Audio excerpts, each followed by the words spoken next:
Hey, pretty baby, tell me what's your name? You blow my mind every time I see you strutting down the Champs-Elysees.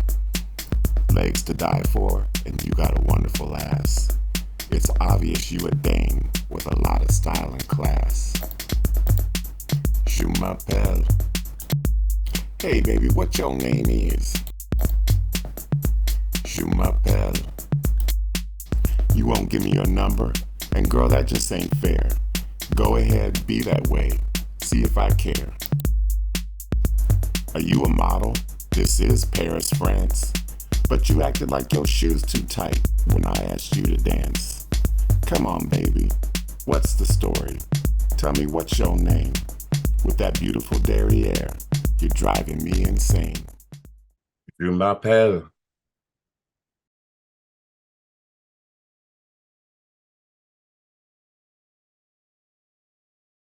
Hello, and thank you for watching. That was the music video I directed over the summer, and this is part 3 of my series on how I made the music video. If you haven't seen parts 1 and 2, I'll put the links in the description of this video. And I'll be recording this like a director's commentary on DVDs, back when people used to buy DVDs. So I will be off camera and you'll be hearing my voice, but this is the most efficient way to record it in order to save time and get in all the information because I have a lot of ground to cover. So to recap, growing up with a passionate interest in filmmaking, I've always wanted to make music videos. So I decided that this year was the year I was going to finally do it, and I vowed to get it done before my birthday on August 2nd. I have to add one caveat. This is actually my second music video that I made. The first music video was when I was in high school. I went to a career center and I took radio and television at Fort Hays Metropolitan Education Center. This school was like the movie Fame. It was a school of the arts where there were literally ballet dancers dancing in the aisles, doing pirouettes in the hallway. And I got a certificate in radio and television.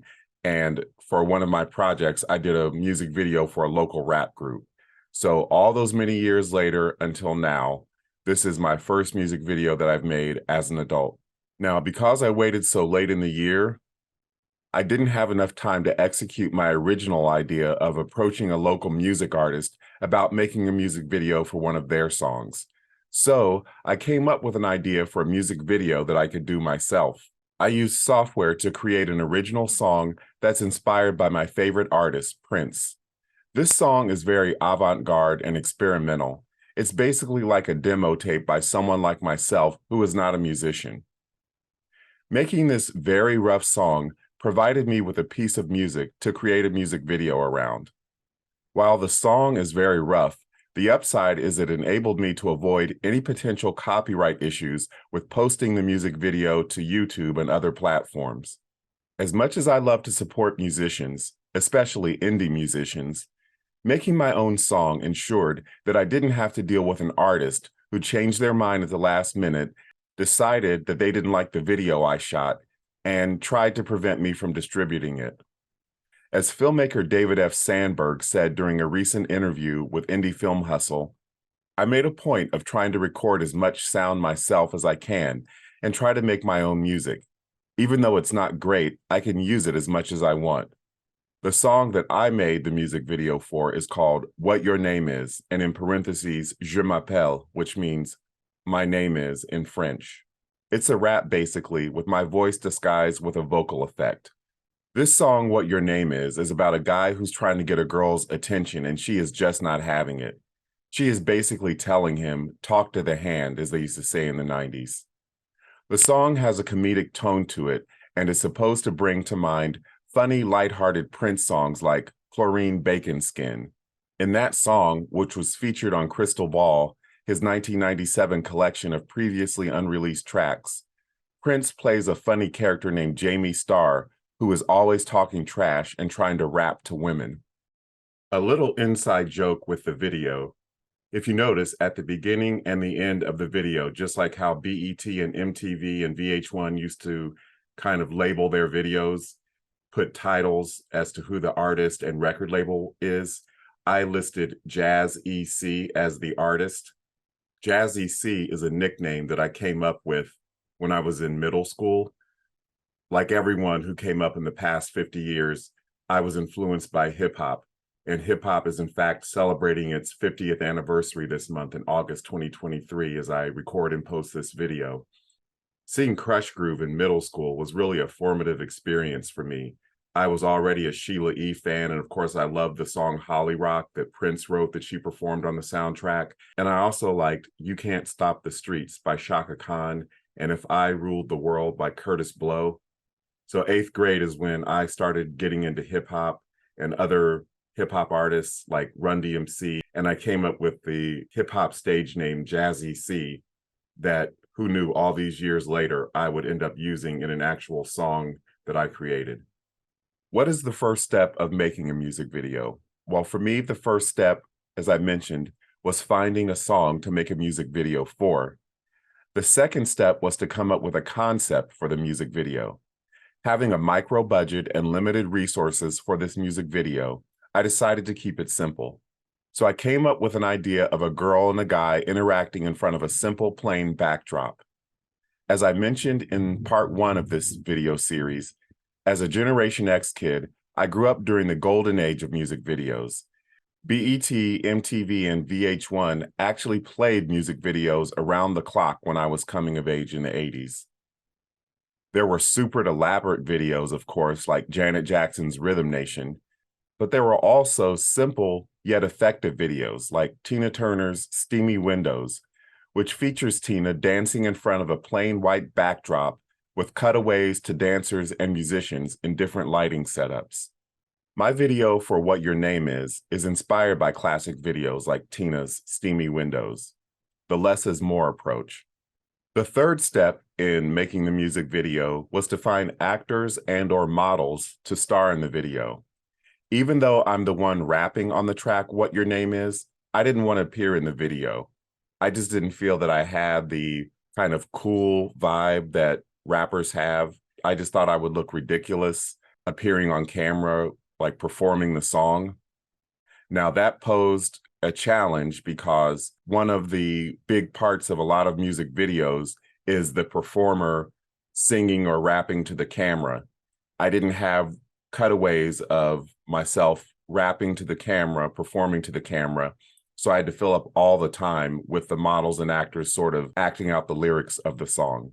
But the upside of not using myself in front of the camera, not appearing in front of the camera myself, was that I didn't have to worry about directing myself and trying to go back and like play back the footage after I'd recorded myself to see how it came out. I just wanted to concentrate on working behind the camera to achieve the overall look of the video. I decided to hire one female and one male model to act out the lyrics of the song. I placed an ad on Craigslist and found aspiring model Nai Cujo to play the female part.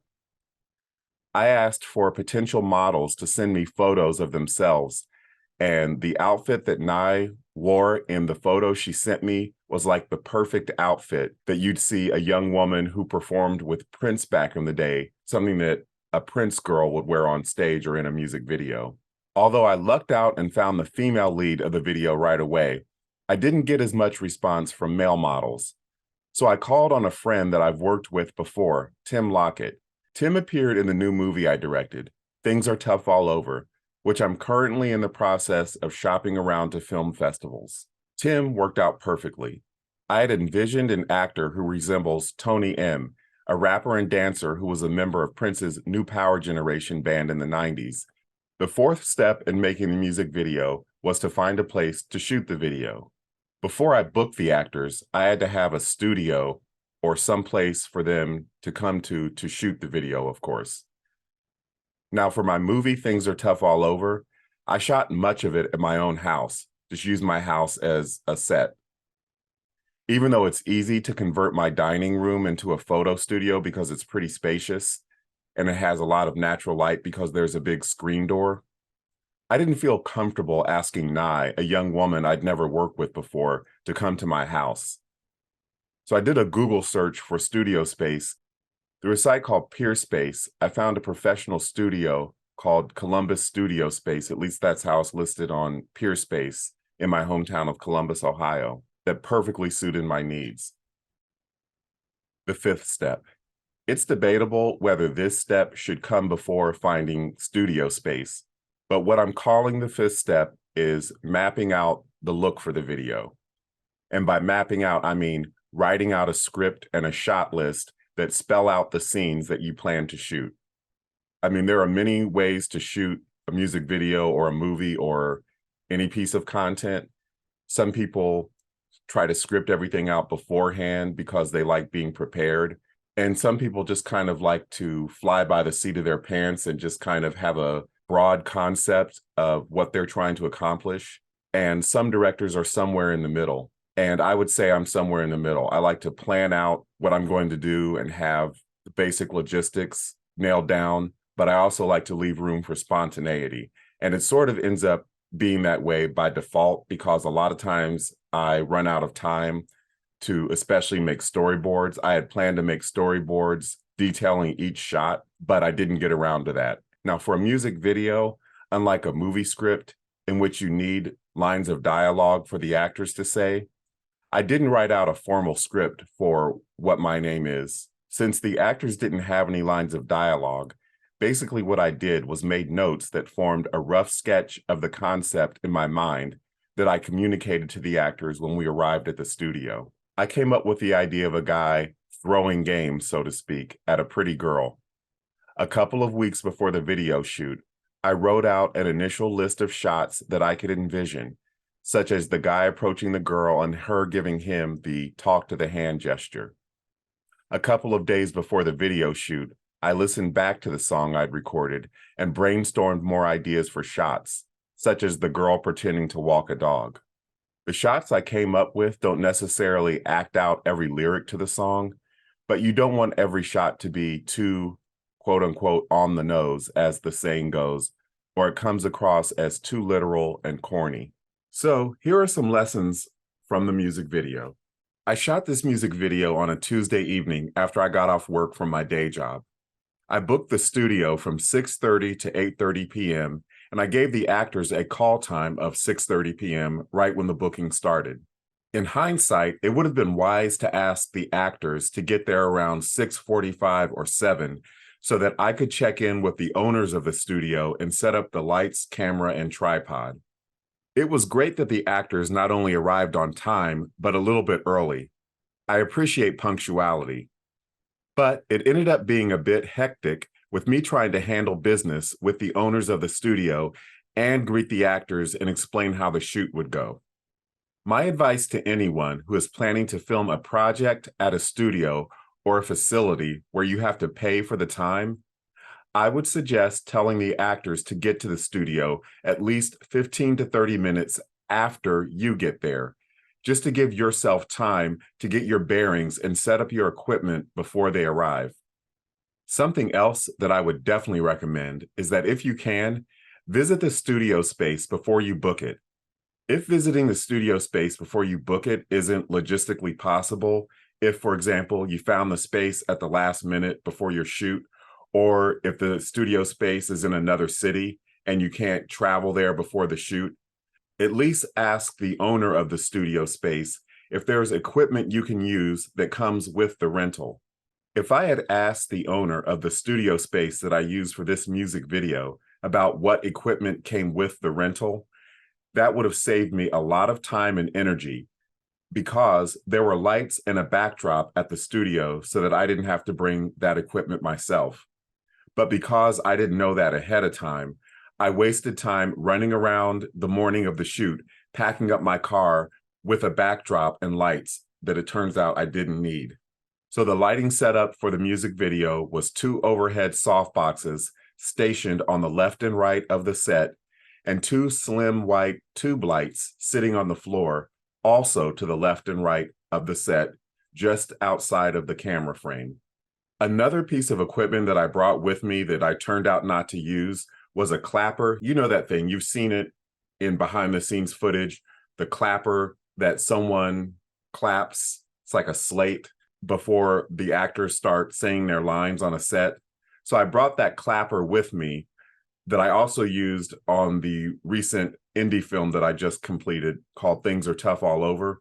However, I ended up not using the clapper on the music video set.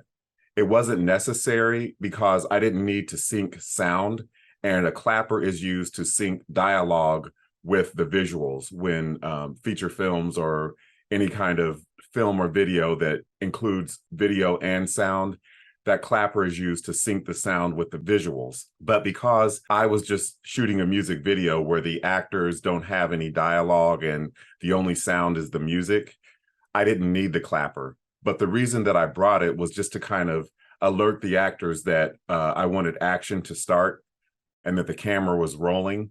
But instead of using the clapper when I got onto the set, what I ended up doing was just going 3, 2, 1, action before each take.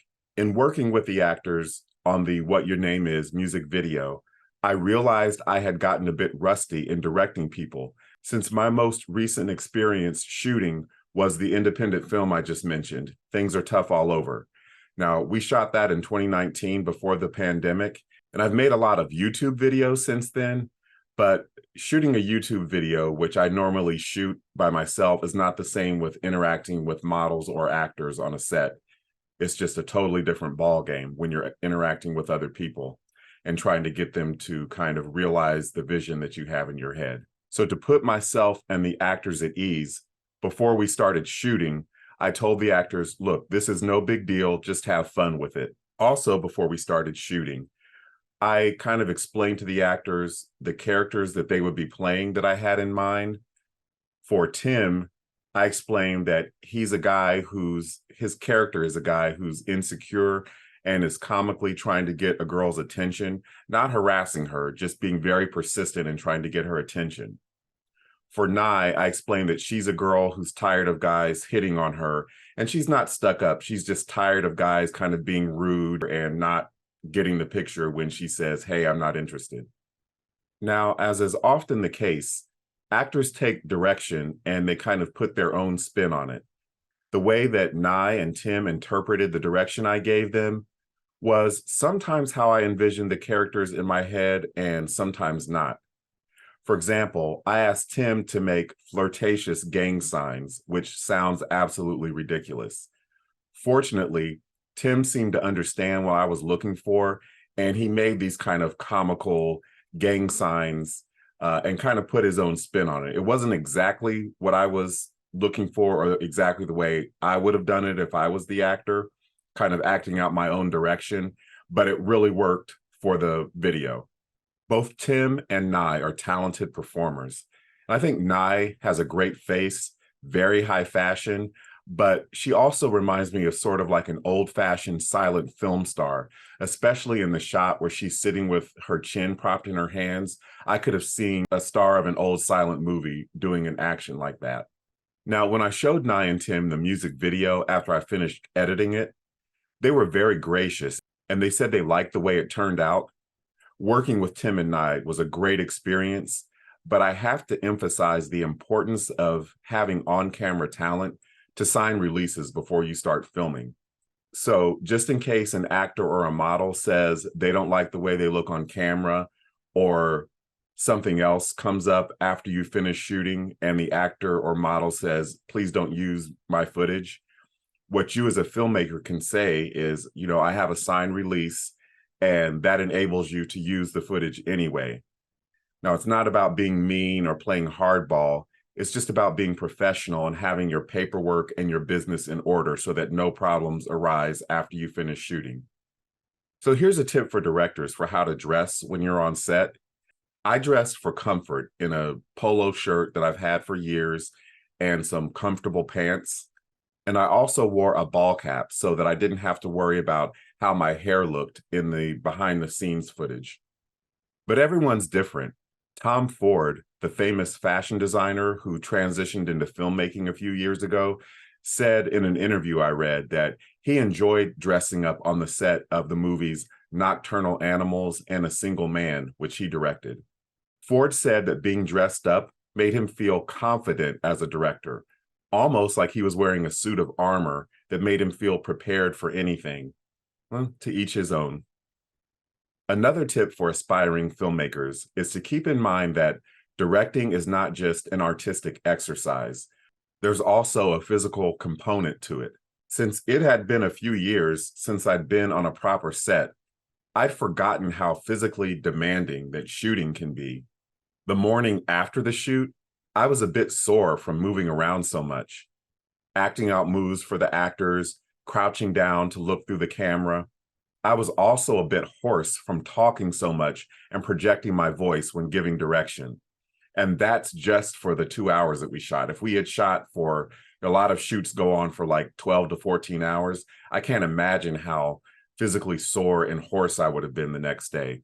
In addition to working with actors, shooting this music video reminded me about how to work with cameras. I filmed the video What Your Name Is on a Canon DSLR, and I almost broke my camera when I was setting up a shot. I moved the tripod with the camera still attached to it, and the camera went tumbling to the floor. That accident ended the shoot a little prematurely. Luckily, my camera wasn't broken, but the 50mm lens that was attached to the camera, I mean, it was toast. I could never use it again. It's that damaged. And I had forgotten to bring another lens, so I wasn't able to get any more footage after that accident happened.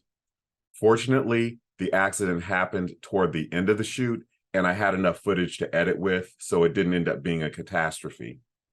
Therefore, an expensive lesson I learned during this shoot was to, first of all, bring at least more than one lens to shoot with. Having different lenses to choose from not only gives you different options for how to capture the actors' performances in different shots, but also gives you a backup if one of the lenses breaks or malfunctions. For post-production, I edited the video in Adobe Premiere Pro and Microsoft Clipchamp software, and I'll explain why I used two different softwares to edit the video in a minute. I mentioned earlier that I didn't get around to making storyboards before the shoot. As I found out when I was on the set during the music video shoot, storyboards aren't absolutely necessary, but they would have been helpful to be able to refer to while shooting instead of using the shot list of shots that I had written out. When I would pick up my shot list and flip through it between setups, there was kind of an awkward silence as I kind of read through the list of shots. Having storyboards would have sped the process up of setting up the different shots, since all I would have had to do is glance at the storyboards instead of reading text off the shot list, which takes longer. What I ended up doing in post-production was creating storyboards in reverse. I sorted through all the footage I shot and took screenshots of the footage. I then arranged the screenshots on legal-size paper to create storyboards to use as a guide while I edited, and to kind of lay out the shots that I had captured. Ultimately, I didn't really end up using the storyboards. Instead, I just kind of listened to the song while I was editing and dropped in footage from memory as I went along. But making those storyboards on the legal size paper, that kind of helped me memorize what I had shot so that I didn't have to keep looking at the storyboards while I was editing. A couple of the shots are actually from between takes when I was kind of setting up a different shot and the actor was just kind of standing there waiting for me to get the camera ready. One of those shots is when Tim is laughing, and there's another shot where he's looking down and kind of tapping the sides of his legs. I kind of saw those shots as I was going through the footage and thought, these are nice little kind of candid shots and would kind of add a little extra humor and lightheartedness to the video. Also, you probably noticed that the video includes archival footage. The old black and white footage of France, I got that for free from a site called Prelinger Archives. The footage of the little lap dog is from a site called Storyblocks. And the reason that I got the footage of the little lap dog from Storyblocks is that I didn't have enough time to find someone who was like an animal trainer or even just, an everyday pet owner who would let me use their dog, and the dog would be the right size and the right look of what I envisioned, and have the dog behave while I filmed it. That would just take way too long. So it was just easier to kind of drop in the footage from Storyblocks, the pre-shot footage that I get with this subscription that I have to Storyblocks. And my annual subscription to Storyblocks, granted, I've been a member for years, so I'm kind of grandfathered in with the price of about $150 per year, and it's totally worth it. I use Storyblocks footage in some of my YouTube videos, and even when editing my independent film, I would use footage from Storyblocks as kind of like placeholders to kind of help me in the editing process. And of course, I would prefer to use all original footage that I shoot myself. But with this music video, because I had such limited time and a limited budget, I ended up using the additional footage to kind of fill in gaps here and there. And I tried to use the additional footage that I didn't shoot kind of sparingly. So as I mentioned earlier, I used 2 different softwares to edit this music video. And while editing, I encountered a weird glitch in Adobe Premiere. As I had gone through the footage, I had written down the time code of each shot that I wanted to use. But then when I imported the footage into Premiere, the time code was totally off for some reason. So I ended up importing the footage into Microsoft Clipchamp. The time code, fortunately, was correct when I imported it into Microsoft Clipchamp. So I created clips of each shot in Clipchamp and then imported those clips into Premiere to edit all the clips together. Now, this just goes to show that it helps to have multiple tools at your disposal and know how to use those tools so you can fix glitches like that when they happen and they don't shut down your production. Here's another tip that will make the post-production process go smoother. Get started editing as soon as possible. It's tempting to procrastinate getting started on editing because sifting through a big mountain of footage can seem like an insurmountable task. And ideally, what you want to do is be able to keep track of takes while you're filming. That's why they have script supervisors on movies to do that, to keep track of the takes that are the best takes. So that makes the editing process go smoother. So you're not starting from scratch and going through all the footage and figuring out which takes you want to use. So what I did was, as soon as I had a day free, so the first Saturday after the shoot, where I didn't have to go into my day job, I sat down and went through all the footage. And it actually went a lot quicker than I thought it would be, because this is only a 1-minute music video, not a full-length feature film or even a 4 or 5 minute music video where you have so many more shots to go through and figure out which ones to use. During the editing process, another important lesson that stood out that I learned on this music video shoot was that it's essential to learn the basics of lighting and or have a competent lighting director or director of photography who can figure out the best lighting for each shot. When I was editing the What Your Name Is music video, I discovered that some of the shots were slightly underlit, which made them kind of blurry, and in some instances made the shots unusable. Now, when you have shots that are blurry or underlit, sometimes you can kind of fix it with the tools that you have in editing software like Adobe Premiere, but it gives you fewer choices when you're editing because you don't want to use blurry or underlit shots if there's better shots that you have that you don't have to use those shots that are less than ideal. Also, it would have been helpful if I would have brought a monitor to review the footage on set as I was shooting. Using a monitor instead of just looking through the camera monitor, which is very small, that would have shown me that some of the shots were blurry and then I needed to like increase the lighting or change the lighting so that they would be better lit. So finally, I will give you an overview of the budget. I asked the actors to wear their own clothes, so I spent $0 on costumes. Renting the studio was just under $200 for 2 hours, which is very reasonable for such a professional studio space where the lighting was included. The lighting setup was included in that price. And I offered the actors $100 each to appear in the video. And I did everything else myself, including running camera and editing. So the total cost for the music video, of course, not paying myself for my own time, was about $400, which is, of course, a very inexpensive micro-budget music video. Doing an experimental project like this is a good way to learn the art of the music video or a short film or whatever it is that you're tackling. You can make mistakes and learn from those mistakes without a lot of dire consequences. Doing projects like this really just helps you hone your skills so that when you get a call to come direct a big budget music video for a famous musician, you have some experience under your belt and you're ready. Thanks again for watching. If you like this video, please leave a comment, share it, and subscribe to my channel.